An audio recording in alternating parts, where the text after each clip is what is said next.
Gee, wow, yeah, this thing's clean, isn't it? Have a look at all these things, people. By now you should know we are fully closed for the school holidays, Easter break. So no text messages, no contact directly to the usual phone number until the 28th of April.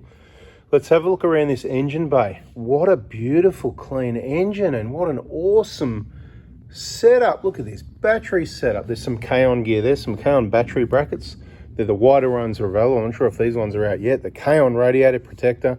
And I want to tell you about the K-On discount in case you missed it. Use the word 4x4 diesel on the K-On website for your discount. Okay, now of course if you need brakes, don't forget LSI Auto. There's a discount code for them as well.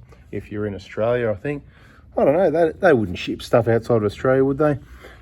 Yep, now we run a K&N filter as we have on all the other cars for many years.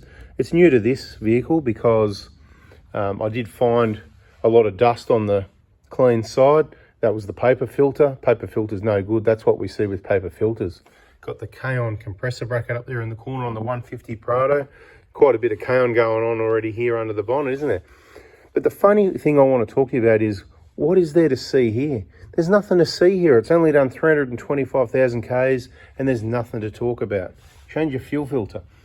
What I wanted to talk to you about really, truth is, I just want to lose a few people. Minute and a half. Who's still around? Put your hand up. Put in the comments. Me. Anyway, maintenance, preventative maintenance. So I think I probably should call this video the best preventive maintenance or something like that. I'm just going to quickly recap on what all the best preventive maintenance, whether it's a petrol or a diesel, a bit of general talk, because I've been talking with people this week about maintenance and just how it's the lifeblood, protecting your engine, the engine oil, the coolant, how important it is, how cheap coolant is compared to all the components that it protects. So how often do you do it? And then if you want to keep your 150 Prado reliable, how often should you change which components? So we'll get into that. Quick reminder, we're closed. Don't text me anything. If you've got questions, that's why we've got all the Facebook groups. Facebook group 4x4 diesel, funnily enough, like the YouTube channel, just like the discount code on the K-On website, 4x4 diesel. How could you forget it? Okay, so maintenance. Your number one, obviously, normal maintenance. Oil every 5,000, maybe every 10,000 if it's a diesel and you've got a 0 EGR and your oil staying clean. On the petrol, I'd recommend 5,000 anyway, unless you're doing high Ks. If you're doing 10,000 Ks in 3 or 4 months, you can get away with that. Oil filter on both engines about every 10,000 Ks. Look, they can do 10,000 miles. So 10,000 Ks is heaps, okay? And that's why you don't change your oil filter at 5,000 Ks. That would be a waste of time. They don't block up. Genuine quality oil filter is good for 10,000 Ks regardless of oil changes. I'm not going to waffle on about why. Just have a think about that, right? Oh, what, because there's a bit of oil in there still and you don't want to get your new oil dirty? Well, there's a whole lot more down in the engine still, so forget about that. Nothing in the filter is going to come out because you didn't change the filter. It's not going to come out into the oil. It's not going to block up. You're just wasting your money. So don't do it, but you can do it if you want. K&N filters are really cool. Why? Because they're cheaper than a paper filter. Someone told me the other day they had them on special super cheap for 40 bucks. I don't know when that was. Sometime in recent times, he got 2 of them.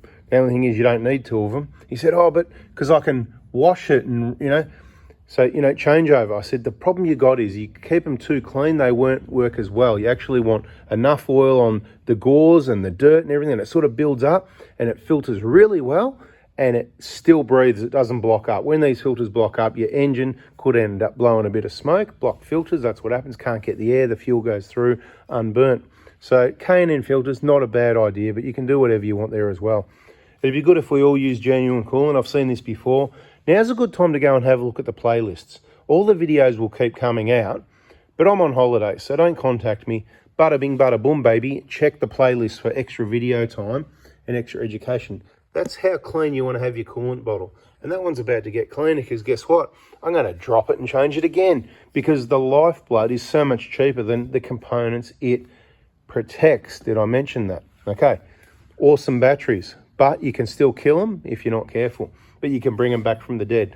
Both of these batteries have been brought back from the dead. They got killed.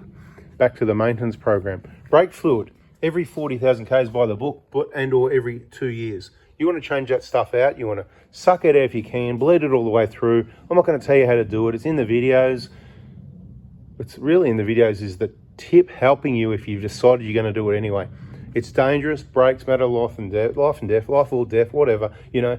So I'm not telling you to go and do it, because maybe you'll stuff it up and then it'll end up dangerous. But there's some information there that will help you if you've decided you're going to do it anyway and you're gathering information. Good on you. All right. Fuel filters. Every 40,000 k's the under bonnet fuel filter. Power steering flush. Well, there's no schedule for that. You could probably do it every 10 or 15 years. It's not going to hurt if you don't do it, but of course, once again, clean fluid, fresh fluid is going to be better. And this one, it's obviously been hot. You can see it's really discoloured the container. I might even get that replaced as well, because that's how I roll. Might even just put a whole new engine in it, a new turbo. Who wants to buy this engine? So here's a cheap engine now. When I replace the engine, there's going to be a cheap, perfectly good engine and turbo, because I'll just throw an engine and turbo at it. And I'll have a nice new one. Beautiful. And then when someone that doesn't do the maintenance, that isn't subscribed with the bell on, you know, those ones that come along and go, oh no, my engine's running bad, and oh, you know, should I do a compression test? Should I, you know what I mean? Okay, fair enough once you've already pulled it apart, but all you need to do is run the engine, take the cable. We've got videos on that. Don't miss a bloody video, because you're just going to be out of the loop. If you text me or ring me or anything over the next 3 weeks, you are going to be in the bad books, people. I'm telling you now, you'll be in all sorts of trouble. Unless it's an emergency, you can try, but it won't work anyway. This is that time where I don't use Messenger, but I'll tell you what, even Messenger probably wouldn't work. There's going to be no phones. There's going to be no phone service. I'm just going to leave the phone wherever, right? So that's where Facebook will probably work, because I'll check Facebook, especially that VIP group, because of course all the awesome clients, I'll check it every now and then when I can, maybe each day or whatever. Bada bing. Usually we have some parts supplied throughout, but no, not this time. We're just going to say, no, just leave that alone, boys. Everyone can wait.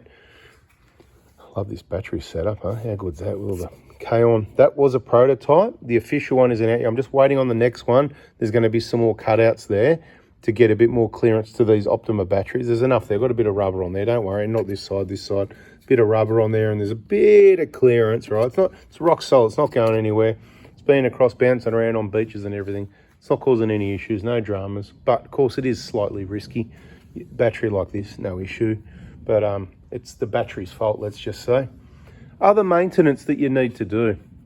Radiators on both the diesel and the petrol. The petrols run a lot more heat under the engine bay, so it deteriorates the plastic sooner. And there's a number of cases where the radiator plastic's broken off, the hose is broken off, and the engine's got cooked on the V6. So beware of that. Check your radiators.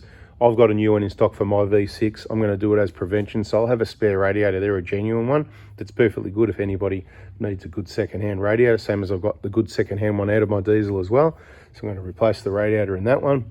Yeah, like I said, maybe every 15 years, depends how hot, if you're living in Tassie, if you're living in Darwin, 2 different stories, 2 different things, right? So for what's one for one is not for the other necessarily, but something to think about, because it's one of the things that can let you down.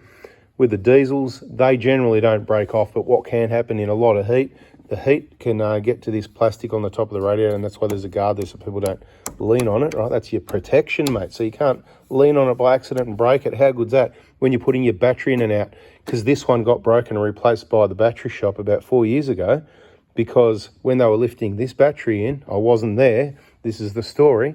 They bada binged it off, and of course off to the Toyota dealer on a tow truck, and a new genuine radiator. Obviously it's been out on some trips since then. You can see a bit of staining from some mud and whatever the case may be. Those outback trips, mud and water. Anyway, so radiator's something to think about. This isn't a planned thing. You know, you already know injectors. Look, if they're full DLC, you can probably get about 200,000 Ks out of them. Try not to push them past 10 years. So if they're full DLC in a 150 Prado that you've replaced, not that you don't know, 200,000 Ks, 10 years, something like that. Start checking your oil pickup later on in the piece, but if they're done right by following the videos in the VIP group, you'll be right. Front wheel bearings every 200,000 Ks if you're a traveller. If you're not, just check them and whatever, but they can go bad really quick. Rear wheel bearings is probably about 350, 400,000 Ks. Suspension's a regular thing. I'd probably say every 150,000 Ks you need to change that, which is longer than what Monroe, the suspension specialists, say. They say every 80,000. And I know we're punishing it, but I know the quality of the gear we got in there. If you've got the Dobinsons, maybe even longer than 150.